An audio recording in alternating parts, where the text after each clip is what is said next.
Eu sei que isso aqui já é notícia antiga, mas olha o que a diretora dos filmes da Rey disse sobre o filme dela de Star Wars. I like to make men uncomfortable. I enjoy making men uncomfortable and recognize that I am working to bring something that makes you uncomfortable, and it should make you uncomfortable because you need to change your attitude. Hoje eu quero falar sobre lacração, sobre cultura woke, mas mais especificamente escrita woke. Mas calma, não vai ser o que você espera que você vai ouvir. Não vai ser apenas uma reclamação de que o mundo tá chato, esse tipo de coisa. Continua aqui no vídeo, pois eu vou dar uma definição nova sobre o termo. Uma definição sobre o ponto de vista técnico de um escritor. Para isso, eu quero pegar algumas obras como referência para medirmos o que eu vou falar. The Last of Us 2, a série de TV de The Last of Us e a série da Amazon Prime, Bosch. E mais algumas menções honrosas que eu vou fazer no meio do caminho. Esse é um vídeo cheio de opiniões fortes, então fica aqui porque eu quero ver se você concorda com algumas delas. Então, o que é exatamente lacração ou escrita woke sobre um olhar técnico? Como isso influencia na qualidade das histórias? E existe uma forma correta de lacrar? Se sim, como? Essas são as perguntas que eu vou responder nesse vídeo. E aí, meus bacanos, beleza? Eu sou o César, este é o César Verso, o canal que eu trago você pra dentro do meu universo. E já respondendo a primeira pergunta, nós precisamos definir primeiro o motivo que alguém escreve uma história. O mais óbvio de todos seria: eu tive uma ideia. Certo? Pode existir outros, como ser famoso, quero chocar o público, quero escrever algo que eu sempre quis ver, mas que nunca fizeram. Mas o mais importante pro tópico do vídeo de hoje é: quero passar uma mensagem. E não tem nada de errado em usar o storytelling para isso. Aliás, esta é a forma mais poderosa que se tem de passar uma mensagem. Portanto, é um motivo muito justo para querer escrever uma história. Só que é aí onde mora o perigo. Como escritores, nós somos artistas, certo? E nessa capacidade de artistas, a nossa arte é a de contar histórias. Certo? E com isso em mente, a coisa mais importante que nós devemos considerar na hora de expressarmos a nossa arte é na história. Não é na satisfação pessoal, não é no julgamento que vamos receber e não é nem a mensagem que queremos passar. A coisa mais importante sempre deve ser a história. E como eu já disse, uma mensagem é um ótimo ponto de partida para alimentar e enriquecer uma ideia. Todas as histórias têm algum tipo de elemento pessoal do autor, que nem sempre é viés político, só para constar, e que variam em nível de importância para ele, mas é aí que tá o pulo do gato. Algumas pessoas se empolgam tanto com a mensagem que sente arder no peito ali, que acabam colocando ela um nível acima da história que querem contar. E o resultado acaba sendo uma obra, no máximo, medíocre, com alguns momentos que o público estranha por parecerem como palestrinha ou panfletagem. Acho que todo mundo já ouviu falar algum desses termos, né? E a parada sobre esse negócio é que, cara, ninguém gosta disso. Tipo, nunca é uma boa sensação você ser ejetado da experiência de um filme, um livro, um jogo, o que seja, porque a crítica social começou a ficar mais importante do que a obra artística, que é algo que precisa de técnica, sensibilidade, timing, planejamento e mais um monte de coisa pra realmente tocar o coração do público. Portanto, o ato de se priorizar a mensagem acima de uma história é o que eu, particularmente aqui, ó, eu César, é o que eu chamo de lacração ou escrita woke. E caso você aí que tá assistindo também se identifique mais com o lado da direita da política e esteja aplaudindo o que eu tô falando e se preparando pra usar o clipe disso aqui como argumento, me achei, né? Calma, porque eu não terminei ainda. Lacração não tem lado político. Claro, cultura woke é algo especificamente progressista e de esquerda. Porém, um negócio que anda acontecendo muito é de artistas de direita querer devolver na mesma moeda e produzir suas obras apenas como respostas às coisas que os aborrecem, o que acaba caindo na mesma armadilha do outro lado, de não focar na história e sim na mensagem. O que, pela minha definição, faz com que você acabe lacrando também. Uma história bem escrita sempre vai ser capaz de entregar uma boa mensagem, independente de qual ela for. Uma mensagem muito forte nunca é o suficiente para contar uma boa história, ou no mínimo uma história competente. E é por isso que eu não respeito obra e muito menos autor lacrador, pois a descrição da nossa profissão é a de contador de histórias e não de mensageiros, palestrantes, educadores ou pior ainda, influenciando.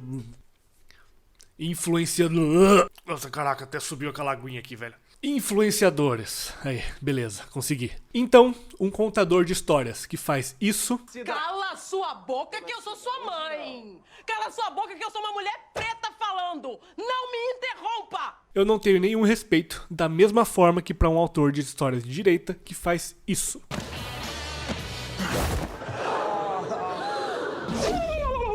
That's the biggest I've ever seen on a lady. Porque os dois estão desrespeitando a forma de arte que eles se propuseram a criar. E eu não veria nenhum problema se as duas mensagens de ambos os artistas ali tivessem sido feitas com uma boa história por trás. Mas como usaram o storytelling dessa forma banal, eu torço e comemoro o flop. Agora, para responder a segunda pergunta, vamos a alguns exemplos. The Last of Us Parte 2 tem lésbica, maconheira, mulher bombada e personagem trans. E eu não considero que seja uma escrita woke. Por quê? Porque nenhuma dessas características que eu mencionei está no roteiro como o único traço de personalidade desses personagens. E isso é algo que a própria roteirista do jogo tem essa noção, porque no documentário de Making Of do The Last of Us 2, a Hayley Gross diz o seguinte sobre o Lev, que é o personagem trans.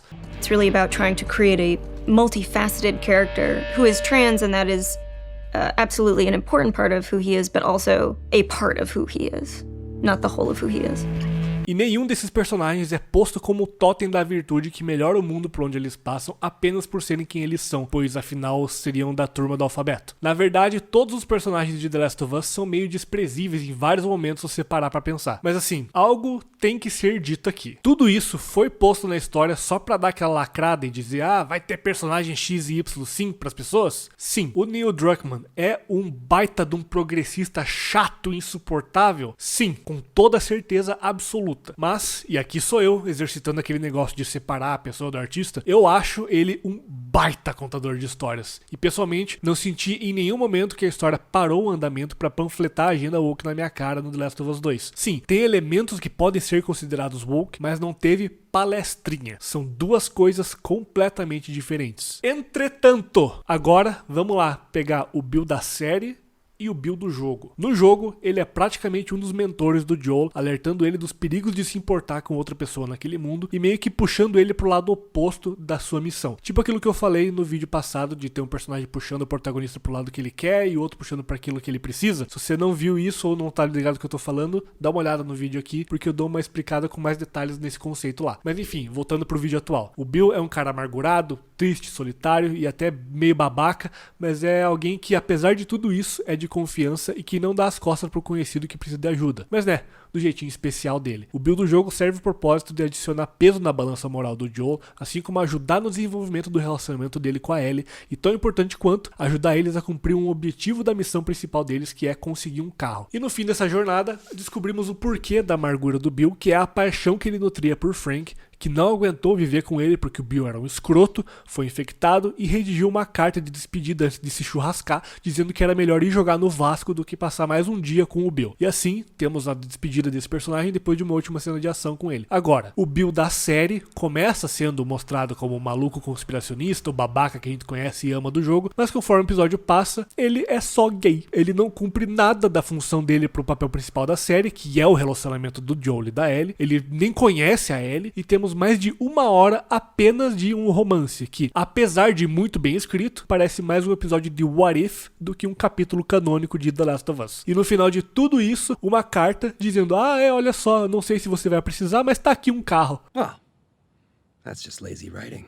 E isso, sim, dentro da minha definição que eu trouxe pro vídeo, é lacração e escrita woke. Por quê? Porque o personagem do Bill aqui não influencia diretamente em nada na história. Ele é apenas a representação da mensagem que o autor quis passar. E pior ainda, eles fizeram um episódio de mais de 1 hora só disso, sendo que o último episódio da temporada, que deveria ter sido o mais importante, foi o menor episódio de todos, com aquele final rushado que eles fizeram sem todo aquele drama do jogo. O que eles fizeram com o Sam e com o Henry, por outro lado, foi perfeito. Foi a adaptação necessária que conseguiu melhorar o que já era bom do jogo e deixar ainda mais pesado o final trágico deles. É uma pena que a ideologia pessoal dos autores gritou mais alto e não fizeram o mesmo com o Bill e com o Frank. Esse papinho de o amor venceu no apocalipse não me convenceu nem um pouco, e eu acredito que os roteiristas foram covardes e escolheram ir pro caminho mais fácil porque não tiveram coragem de, numa série com o alcance que essa teria, retratar um casal gay tendo problemas. O que é algo que acontece de verdade, sabe? E muito. E é isso que eu não entendo em escritor woke, cara. Essa galera diz que quer representar pessoas reais e todo esse papinho que é muito bonito no papel, só que eles escolhem apenas os pontinhos mais legais dessas supostas pessoas reais para que elas possam ganhar alguns pontos sociais enquanto bajulam essa parte da audiência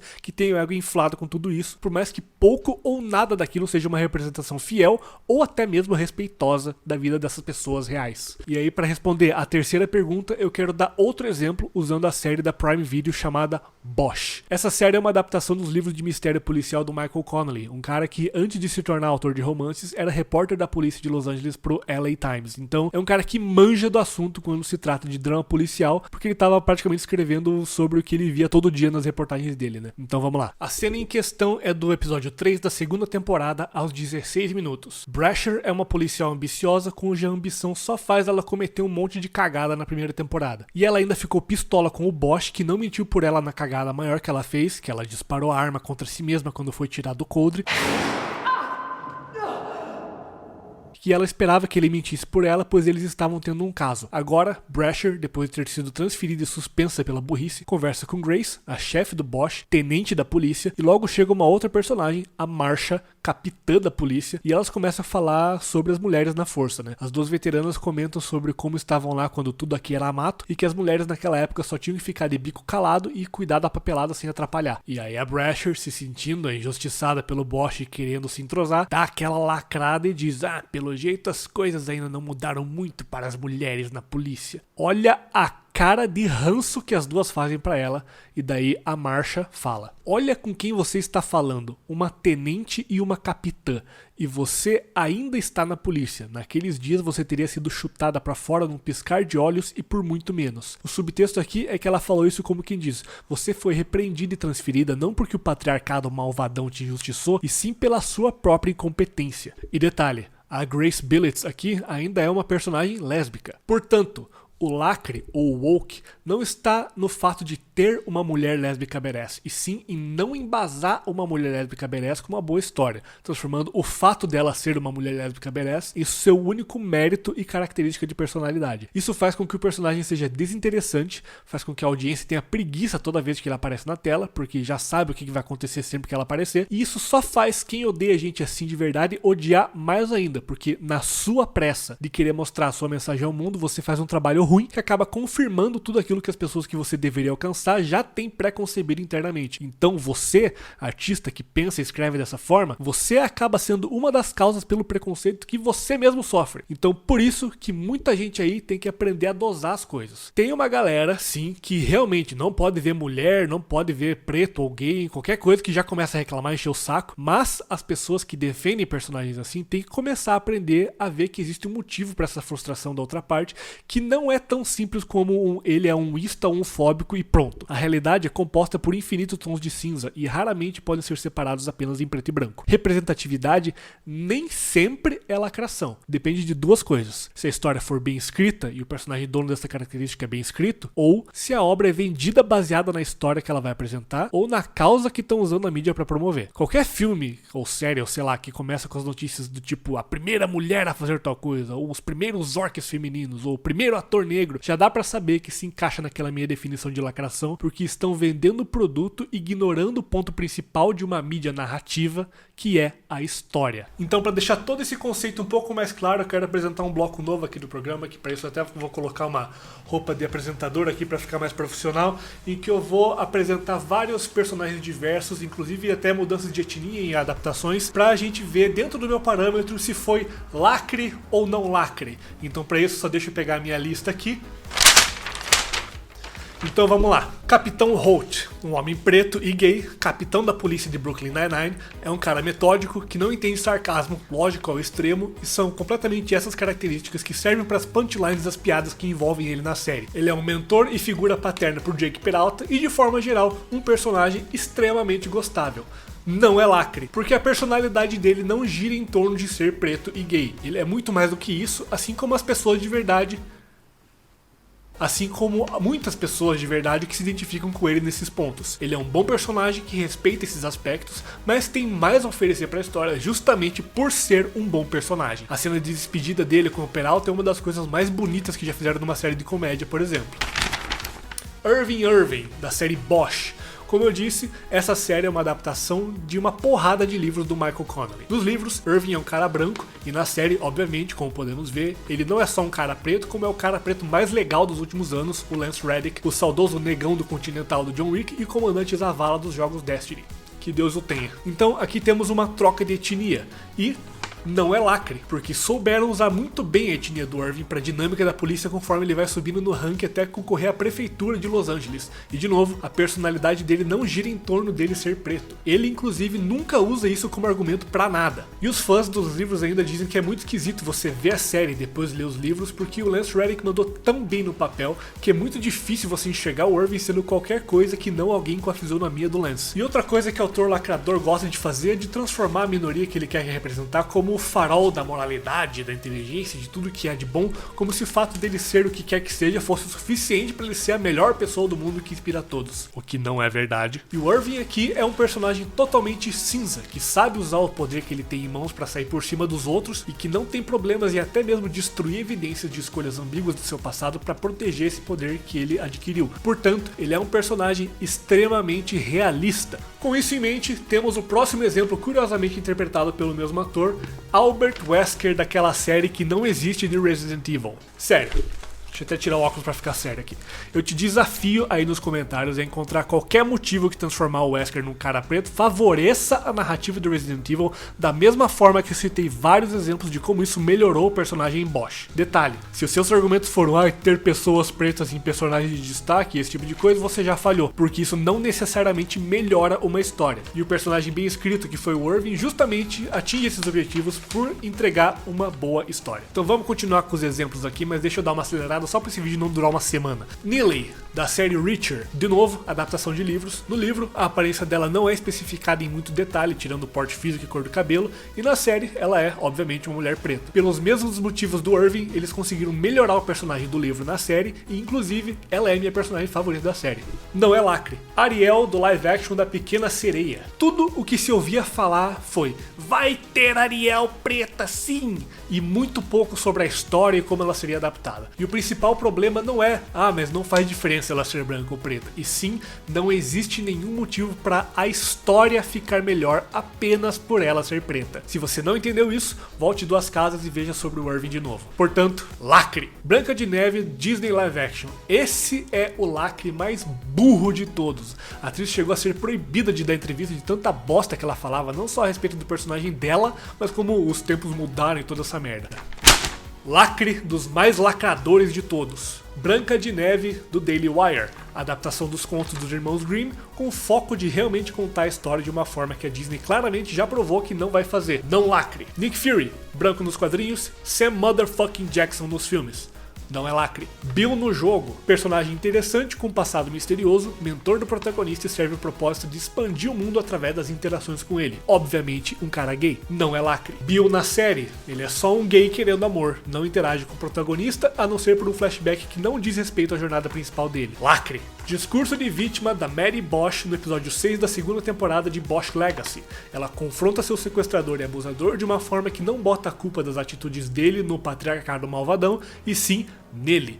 E todo esse confronto é ponto central para ela superar esse trauma e sofrer uma mudança para melhor, não só em seu núcleo pessoal, mas em sua carreira dentro da polícia. Ou seja, é um plot point importante em sua jornada como personagem que favorece todas as camadas da personagem que é a Mary. Não é lacre. Discurso de vítima no final da 2ª temporada de 13 Reasons Why. Essa temporada inteira foca no que a Jessica sofreu nas mãos do Bryce, e se o depoimento no final fosse apenas dela no julgamento, não seria lacre. Porém, essa temporada foi feita no auge do movimento Me Too, e aí durante o julgamento praticamente todas as mulheres da série aparecem dizendo que foram abusadas do nada, sem a série nunca ter tocado nesse assunto com cada uma dessas personagens antes ou depois do fato. Claramente uma cena feita para panfletar. Portanto, lacre. Eu não sei, cara, parece que tem uma quantia crescente de pessoas que é simplesmente incapaz de suspender a descrença para aproveitar qualquer tipo de fantasia e só consegue se identificar se for uma representatividade literal. E essas pessoas apoiam isso e pedem que toda obra represente todo mundo o tempo inteiro porque não consegue se identificar com, sei lá, por exemplo, um irmão que se sente isolado da família e não tem amigos. Mas se for um irmão que se sente isolado da família e não tem amigos, mas que é negro, ou que é da turma do alfabeto, nossa, aí faz sentido. Se você pegar aquela cena da DLC Undead Nightmares, do Red Dead Redemption 1, em que aprendemos que os monstros que estávamos caçando na mata era uma família inocente de pé grande, e é revelado que fomos enganados a caçá-los com o pressuposto de que eles eram animais perigosos que comiam bebês, e que o último sobrevivente chora porque na verdade eles eram herbívoros, não faziam mal a ninguém, e ele pede pra morrer porque nós já havíamos matado a família inteira dele. Esse tipo de coisa vem de rasteira e faz o jogador se emocionar e questionar todos os seus atos, e isso é justamente o que apela pra empatia do público, graças à arte bem feita na forma de storytelling focado no que importa, a história. E esse tipo de coisa é o que essa galera parece que é incapaz de se conectar, mesmo tratando de conceitos humanos tão universais dessa forma. E a parte mais curiosa de tudo isso, e é a ironia, que é no seguinte sentido: quem promove representatividade forçada é porque não consegue se conectar com nada que não seja literalmente parecido com ele. Ou seja, essa pessoa não consegue sentir empatia, pois ela não consegue se botar no lugar do outro a não ser que ela consiga se ver no personagem. Mas isso não impede ela de exigir que você sinta empatia por ela o tempo inteiro. Engraçado como essas coisas funcionam, né? E agora, voltamos ao motivo que eu quis fazer esse vídeo, que foi essa fala da diretora do novo Star Wars.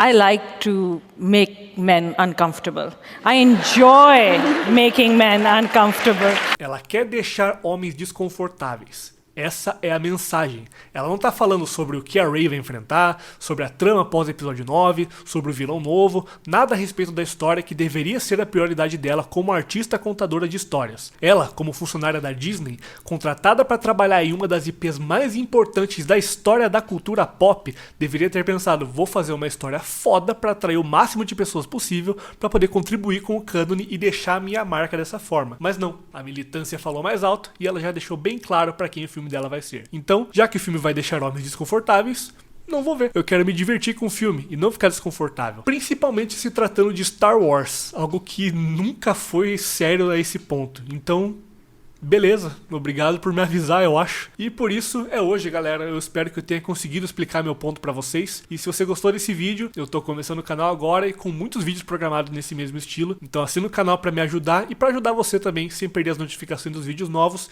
que lançam todo fim de semana. Valeu, meus bacanos. Até a próxima.